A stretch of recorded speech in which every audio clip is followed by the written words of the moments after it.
Here it is, my new headache. 1983 Coachman Leprechaun. There's a submodel, I don't know what it is. Stopped by and looked at this a week ago.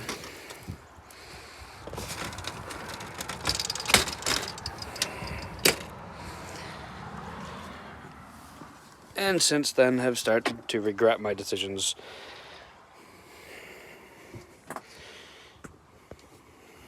Zoom out. There you go.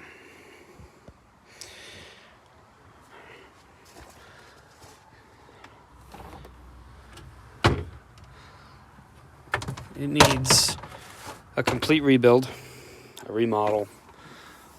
It needs to be completely torn apart. All the walls got to come out. But it's got some kind of neat, well, that's not neat anymore, features. It's got a fairly good size tub, but there's a lot of water damage. The whole roof is water damaged. He apparently parked it and then used it once or twice on property and then just never used it again because he didn't need it.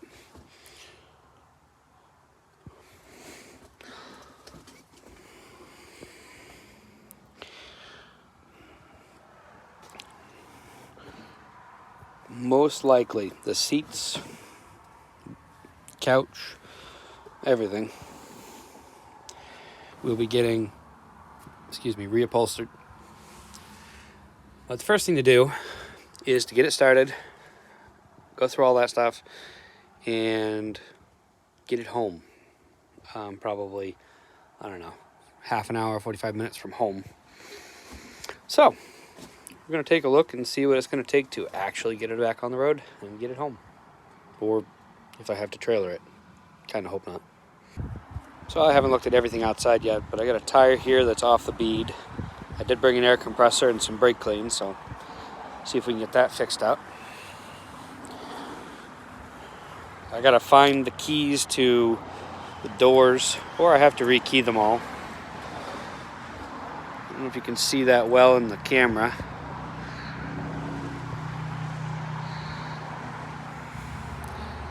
But this is all fiberglass paneling, and I think that once I get the stuff out of the inside and clear the weight off the roof, that I'll be able to straighten that out, and then I'm going to reframe anything that's questionable, and then I'm planning on spray foaming it, which will add a lot of strength to the walls and of course keep it warmer and cooler. Something I'm not looking forward to is finding out how much fuel there is or isn't in one tank. Oh, but 2 tanks. I'd be lying if I said that nostalgia wasn't a little thing in the doors on this thing. My first pickup was an 83 Ford, and the sound of these doors just does something for me. Up here, taking a little bit closer look, I saw this the other day, but if you look at the plastic trim work, you can see somebody's patched it, so it's actually been like this for quite a while. But it looks as though the whole bunk has kind of sagged a little bit and done a little bit of a, bouncy thing. You see a little bit of a sag over the cab there. That side, unfortunately, has seen a little worse of it. Almost looks like somebody might have bumped that there. But what I've got as a plan to remedy that is to get it home, go buy some Harbor Freight jack stands and hope they don't do their job, and level the frame so that it can't move, and then jack up underneath of the nose here. And then by jacking that up, I can square everything, reframe what I have to reframe, and then add spray foam. by adding the spray foam, I'm going to add structural integrity to everything, stiffen up the body panels, just overall make it stronger, hopefully. And then I'll be able to get back to work putting it back together. That's the plan as it sits right now, but we'll see what happens as time goes on. So today I brought a few little things with me.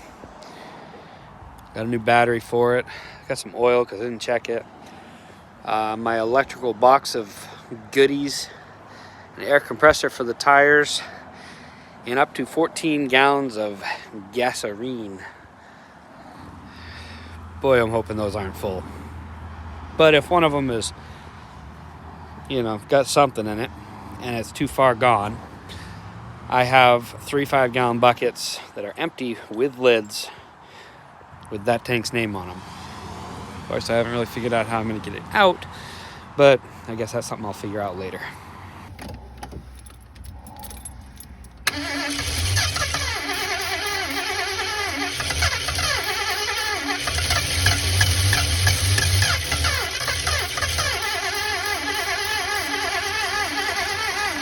So you'll notice probably right here, the engine sounds a little weird. I turned the key off, but the starter was stuck. And I got a little bit more to go on that later. But yeah, it was not good. That ain't gonna happen. Damn.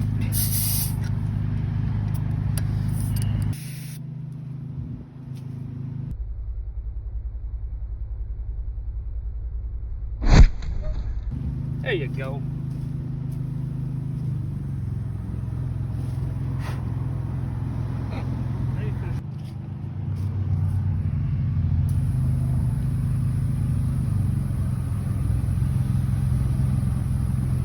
And now it's filling.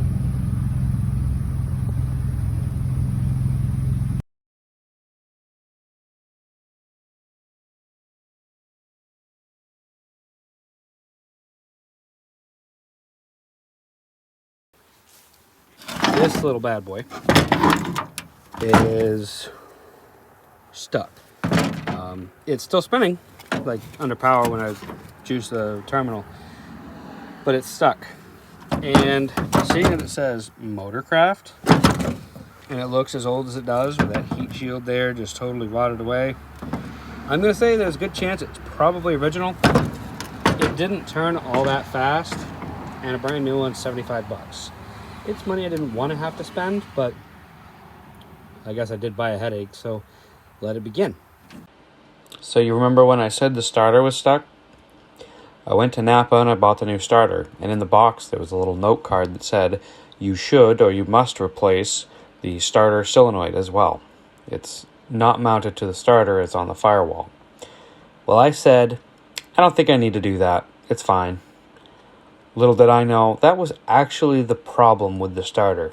Because when I put the new one in, I found that it too wanted to keep spinning even though I wasn't touching the key. So didn't I feel like a great big dummy? After that, at some point, all 6 of those rubbers are going to need to be replaced. Fun, fun, fun. But I was able to get air in them and get it moved back. So now I'm going to, I'll call it a weekend. I'm going to go home and relax. And then I'll get back to this thing as soon as I can. And maybe we can get it running. I did have it pop off a couple of times, but like I said, the starter stuck and it just, yeah, not good. So I'll replace that and then we'll go from there. Okay. Well, after playing with this thing for a long time, I think I finally figured out that the fuel pumps in both tanks either are no good, because I've tried to short them directly and nothing, or I just don't have good power to them. So I'm gonna go from this bad boy, I'm gonna move the tank and put the cowling on before I run it too long, right to the carb. No fuel pump needed, all gravity, old school style.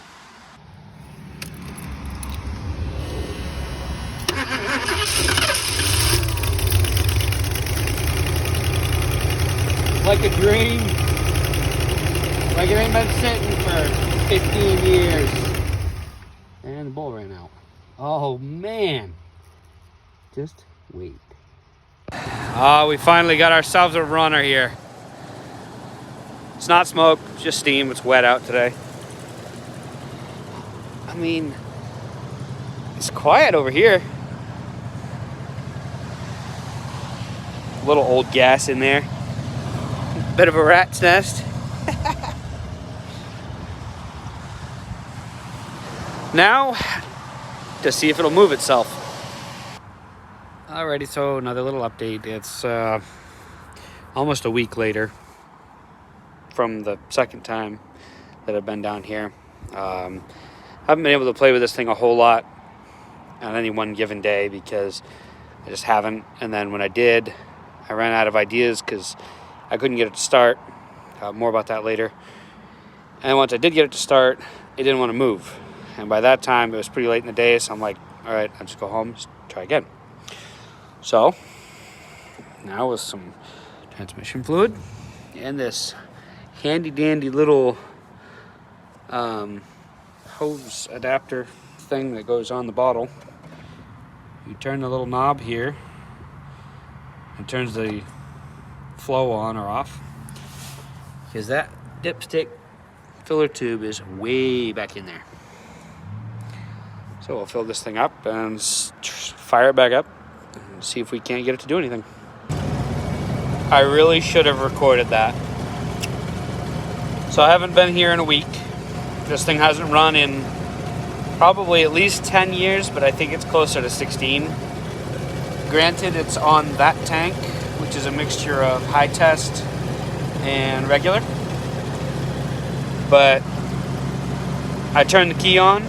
I pumped it twice to set the choke and give it a little extra. And I turned the key. I don't think it spun 4 times. And you can hear it. Just a humming. Obviously high idle because of the choke, but still. That thing just wants to run.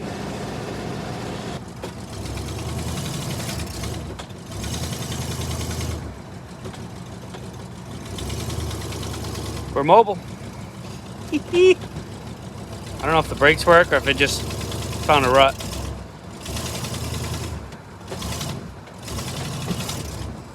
Oh, sounds like transmission sticky.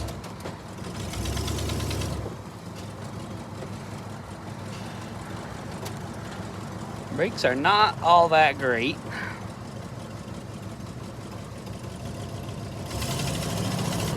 Yeah. Either got a leak in the transmission, lines or something, or it's low on fluid again. That's a good possibility. Almost home. Got her home. Got her cleaned out, mostly. Still a little bit there. This thing is going to be a lot of work, but it's pretty cool. That radio still works and is an original radio to the camper. It even has an automatic setting for a coffee maker, which is missing, which I believe should have gone right there beside it. Things like the couch and some other stuff needs to be reupholstered. Gonna redesign the bed area a little bit, but I think this is gonna be a ton of work for sure, but pretty cool when it's done. All right, checking out the camper. It looks worse than it is, or maybe it is worse than it looks. But we have power. The radio does work, but I turned it off to do the video. Got some more cleaning to do still. A lot of cleaning to do still.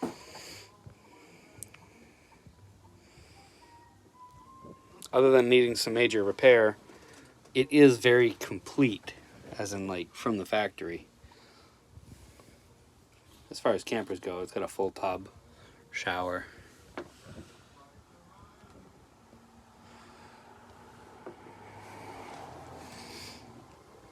I haven't measured it yet, but I think it might be a 26 foot.